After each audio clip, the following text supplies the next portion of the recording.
Good morning विद्यार्थ्यांनो.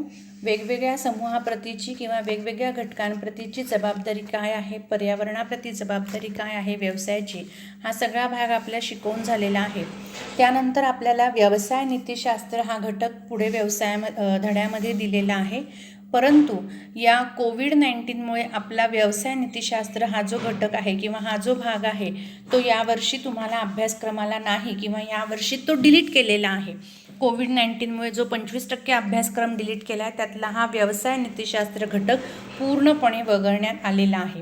त्यामुळे आता आपल्याला पुढचा घटक, त्याच्या पुढचा जो आहे तो म्हणजे कंपन्यांची सामाजिक जबाबदारी. आत्तापर्यंत आपण वेगवेगळ्या समूहाची, वेगवेगळ्या घटकांची जबाबदारी बघितली. आता प्रत्यक्षात कंपन्यांची सामाजिक जबाबदारी काय आहे याचा आपल्याला अभ्यास करायचा आहे. तुम्हाला मी सुरुवातीलाच सांगितलं की व्यवसाय किंवा कोणत्याही कंपन्या या समाजाचा घटक आहे. समाजाशिवाय कोणताही व्यवसाय किंवा कोणत्याही कंपनी आपला व्यवसाय चालवू शकत नाही. जोपर्यंत समाज मान्यता मिळत नाही किंवा जोपर्यंत समाज त्याला पाठिंबा देत नाही तोपर्यंत कोणत्याही कंपन्यांचा व्यवसाय चालू शकत नाही. म्हणून समाजाप्रती सुद्धा प्रत्येक कंपन्याची, प्रत्येक व्यवसायाची काहीतरी जबाबदारी आहे, उत्तरदायित्व आहे. हे समजून प्रत्येक कंपन्यांना सामाजिक जबाबदारी पार पाडणं हे आवश्यक आहे किंवा हे बंधनकारक आहे. त्यामुळे प्रत्येक कंपन्यांना सामाजिक जबाबदारी ही पार पाडावीच लागते. कंपनी कायदा 2013 कलम 135 मध्ये कंपन्यांच्या सामाजिक जबाबदारीचं धोरण, नियम 214 आणि इतर सूचनांनुसार प्रत्येक कंपनीला 15 एप्रिल 2014 पासून सामाजिक जबाबदारी ही बंधनकारक आहे. ज्या कंपनीने कंपनी कायद्यातील कलम 135 मधील सर्व निकष पूर्ण केलेले आहे अशा सर्व कंपन्यांना कंपन्यांची सामाजिक जबाबदारी CSR, कॉर्पोरेट सोशल रिस्पॉन्सिबिलिटी या तरतुदी मान्य कराव्याच लागतात किंवा ही सामाजिक जबाबदारी पार पाडावीच लागते.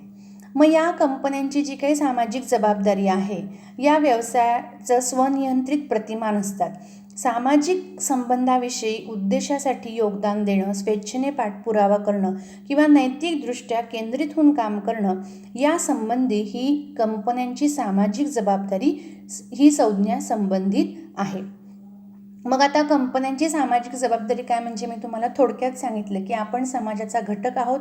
समाजाशिवाय आपण कोणतंही काम पूर्ण करू शकत नाही किंवा व्यवसाय आपण चालवू शकत नाही. म्हणून प्रत्येक कंपन्यांनी समाजाविषयी काहीतरी काम केलं पाहिजे. उत्तरदायित्व म्हणून किंवा कर्तव्य म्हणून प्रत्येकाने काहीतरी जबाबदारी उचलली पाहिजे. त्यालाच कंपन्यांची सामाजिक जबाबदारी असं म्हटलं जातं. म्हणजे समाजासाठी काहीतरी मदत केली पाहिजे. मग आता त्याच्या व्याख्या दिलेल्या आहेत. त्यातली पहिली व्याख्या आहे संयुक्त राष्ट्राची औद्योगिक विकास संघटना. संयुक्त राष्ट्र औद्योगिक विकास संघटनेने कंपन्यांची सामाजिक जबाबदारीविषयी व्याख्या दिलेली आहे. त्यांचं असं म्हणणं आहे की कंपन्यांची सामाजिक जबाबदारी हे व्यवसायाचं स्वयंनियंत्रित प्रतिमान आहे. या संबंधाविषयी उद्देशासाठी योगदान देणं, स्वेच्छेने पाठपुरावा करणं, नैतिकदृष्ट्या केंद्रित करून कामकाज करणं, त्याचबरोबर सामाजिकदृष्ट्या जबाबदार व उत्तरदायी बनवणं, भागधारकांसाठी, स्वतःसाठी, सर्वसामान्य जनतेसाठी सामाजिक जबाबदारीचं पालन करताना समाजाच्या आर्थिक, सामाजिक आणि पर्यावरणीय दृष्टिकोनाबाबत दक्ष राहणं किंवा जागरूक राहणं म्हणजे सामाजिक जबाबदारी होय. तर अशी ही संयुक्त राष्ट्राची औद्योगिक विकास संघटनेने व्याख्या केलेली आहे. ते म्हणतात की तुम्ही सामाजिकदृष्ट्या जबाबदार आहात, तुमचं उत्तरदायित्व आहे, तर तुम्ही सामाजिक जबाबदारीचं पालन करताना समाजाचा आर्थिक, सामाजिक आणि पर्यावरणीय दृष्टिकोनातून दक्ष राहिलं पाहिजे, जागरूक राहिलं पाहिजे. त्यानंतर दुसरी व्याख्या आहे आंतरराष्ट्रीय मानक संस्था ISOच्या मते व्याख्या दिलेली आहे. ISO असं म्हणते की व्यवसाय संस्थेची सामाजिक जबाबदारी ही त्यांनी समाजासाठी घेतलेल्या निर्णयाचा व कृतीचा होणारा परिणाम. त्यांनी कोणत्याही कंपन्यांनी किंवा कोणत्याही व्यवसाय संस्थेने समाजासाठी जे निर्णय घेतलेत किंवा जी कृती केली आहे त्याचा काय परिणाम होतो, यामुळे नैतिक वर्तनात पारदर्शकता राहून शाश्वत विकास होतो का, योगदान मिळतंय का, समाज आरोग्यदायी आणि सशक्त राहतोय का, भागधारकांच्या अपेक्षा विचाराधीन आहेत का, तसेच कायद्यानुसार व वर्तनाच्या आंतरराष्ट्रीय मानकाबरोबर मिळताजुळता व्यवसाय केला जातोय का, संपूर्ण व्यवसाय संघटनेशी या गोष्टी निगडीत आहे. तसंच व्यवसाय संघटना आपले संबंध निर्माण करून त्याची अंमलबजावणी करतो का, या सर्व घटकांना किंवा या सर्व एकत्रित बाबींना कंपन्यांची सामूहिक जबाबदारी किंवा सामाजिक जबाबदारी असं म्हटलं जातं. म्हणजेच व्यवसाय संस्था जे काही काम करतात समाजासाठी किंवा जी काही कृती करतात त्यातनं शाश्वत विकास होतोय का, कामामध्ये पारदर्शकता आहे का, समाजामध्ये आरोग्यदायी आणि सशक्त वातावरण निर्माण होतोय का, व्यवसाय संघटनेचा समाजाबरोबर संबंध कसा आहे, या सगळ्या गोष्टींची अंमलबजावणी किंवा या सर्व गोष्टींचा विचार करणं म्हणजेच कंपन्यांची सामाजिक जबाबदारी होय. आता कंपन्यांची जी सामाजिक जबाबदारी आहे ही सामाजिक जबाबदारी त्यांनी 5 घटकांमध्ये विभागून सांगितलेली आहे किंवा विभागून दिलेली आहे. त्याचं हेडिंग त्यांनी सामाजिक जबाबदारीची व्याप्ती यानुसार त्यांनी 5 भाग केलेले आहेत आणि या 5 भागानुसार सामाजिक जबाबदारी कशी व्यापली आहे कंपन्यांनी याचा अभ्यास आपल्याला करायचा आहे. तर कंपन्यांच्या सामाजिक जबाबदारीची व्याप्ती आता आपण बघणार आहोत. त्यामध्ये पहिला घटक आहे किंवा अ घटक आहे कंपन्यांच्या सामाजिक जबाबदारीची उपयुक्तता किंवा व्यवहार्यता. कंपन्यांची सामाजिक जबाबदारी उपयुक्त आहे का, या पहिल्या घटकानुसार त्यांनी माहिती दिलेली आहे.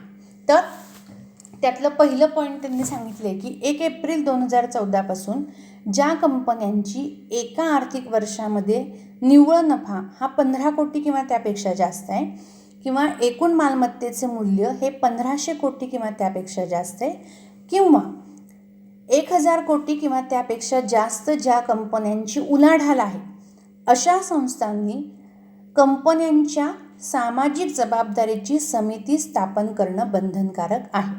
पहिल्याच पॉईंटमध्ये त्यांनी सांगितले की कंपन्यांच्या सामाजिक जबाबदारीची समिती कोणी स्थापन करावी, तर ज्या कंपनीचा निव्वळ नफा 15 कोटी किंवा त्यापेक्षा जास्त आहे किंवा ज्या कंपनीच्या निव्वळ मालमत्तेचे मूल्य हे 1500 कोटी किंवा त्यापेक्षा जास्त आहे किंवा ज्या कंपनीची उलाढाल एका आर्थिक वर्षामध्ये 1000 कोटी किंवा त्यापेक्षा जास्त आहे अशा कंपन्यांनी सामाजिक जबाबदारीची समिती स्थापन करणं बंधनकारक आहे. त्यानंतर दुसरा, मंडळाच्या अहवालामध्ये कॉर्पोरेट सोशल रिस्पॉन्सिबिलिटी म्हणजेच सामाजिक जबाबदारीची समिती स्थापन केली आहे याची रचना जाहीर केली पाहिजे.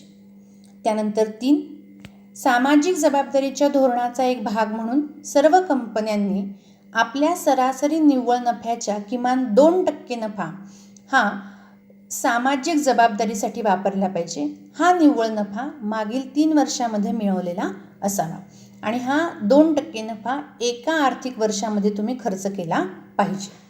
त्यानंतर 4, मंडळाच्या वार्षिक अहवालामध्ये खालील गोष्टींचा त्यांनी समावेश करावा. मंडळ म्हणजे हे जी काही तुम्ही व्यवस्थापन मंडळ आहे, संचालकांचं जे मंडळ आहे तिथे त्यांनी सामाजिक जबाबदारीची समिती स्थापन केली आहे, त्याचा जो अहवाल तयार केला तो त्यामध्ये काय गोष्टी असाव्या किंवा कोणत्या गोष्टींची माहिती असावी ते त्यांनी सांगितले.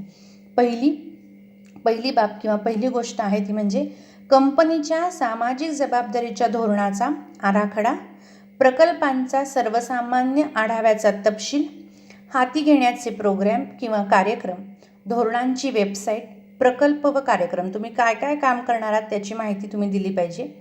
त्यानंतर कंपन्यांची सामाजिक जबाबदारी समितीचं गठन म्हणजे तुम्ही कशा पद्धतीने ती सामाजिक जबाबदारी स्थापन केली आहे त्या समितीची संपूर्ण माहिती. त्यानंतर 3, शेवटच्या 3 आर्थिक वर्षातील कंपनीचा सरासरी निव्वळ नफा, मागच्या 3 वर्षाचा कंपनीचा नफा. 4, विहित नमुन्यात कंपनीच्या सामाजिक जबाबदारीचा खर्च, तुम्ही कंपन्यांची सामाजिक जबाबदारीसाठी काय खर्च केला त्याचा नमुना किंवा त्याची माहिती तुम्ही एका विशिष्ट नमुन्यात दिली पाहिजे. 5, आर्थिक वर्षामध्ये कंपन्यांच्या सामाजिक जबाबदारीवर केलेल्या पैशाच्या स्वरूपातील खर्चाचा तपशील, जे 4थ्या ह्याच्यात सांगितलं तेच 5व्या ह्याच्यात सांगितलं की आर्थिक खर्च तुम्ही किती केला आहे ते तुम्ही त्याच्यामध्ये स्पष्टपणे मांडलं पाहिजे किंवा त्याची नोंद केली पाहिजे.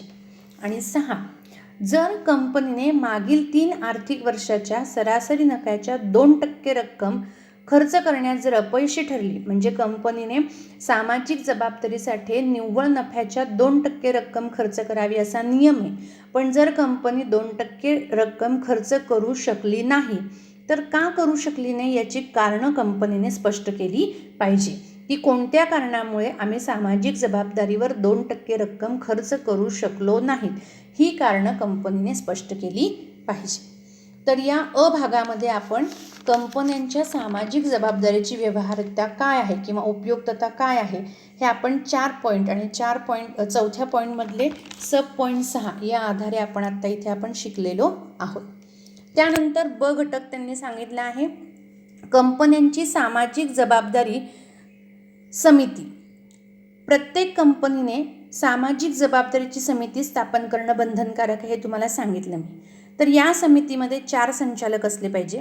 वर्षातून याच्या 2 सभा घेतल्या गेल्या पाहिजे आणि या समितीमध्ये सामाजिक जबाबदारीची कार्य धोरणं या विषयावर चर्चा केली पाहिजे. तसेच औपचारिक धोरण ठरवण्यासाठी शिफारस केली पाहिजे. दस्तऐवजामध्ये शिफारस केलेल्या सामाजिक जबाबदारीची कार्य कोणती आहे, कोणती कार्यक्रम तुम्ही हाती घेणार आहात, त्यासंबंधीचं अंदाजपत्रक काय आहे, अशी संपूर्ण माहिती तुम्ही या समितीमध्ये देणं अपेक्षित आहे. तरच तुम्ही तुमचं काम व्यवस्थित करता हे मान्य केलं जातं. म्हणजे जी कंपन्यांची सामाजिक जबाबदारीची समिती स्थापन केली जाते त्या समितीमध्ये तुम्ही सामाजिक जबाबदारी कशा पद्धतीने पार पाडणार आहात, त्यासाठी तुम्ही कोणते कार्यक्रम हाती घेणार आहात, त्यासाठी कोणते प्रकल्प तुम्ही पूर्ण करणार आहात, त्यासाठी कोणत्या साधनांची निवड केली जाईल, धोरण काय असणार आहे, अंदाजपत्रक काय असणार आहे, या सगळ्या गोष्टींची माहिती या समितीच्या अहवालामध्ये मांडणं अपेक्षित आहे. अशा पद्धतीने आत्ता आपण अ आणि ब हे 2 घटक शिकलेलो आहोत.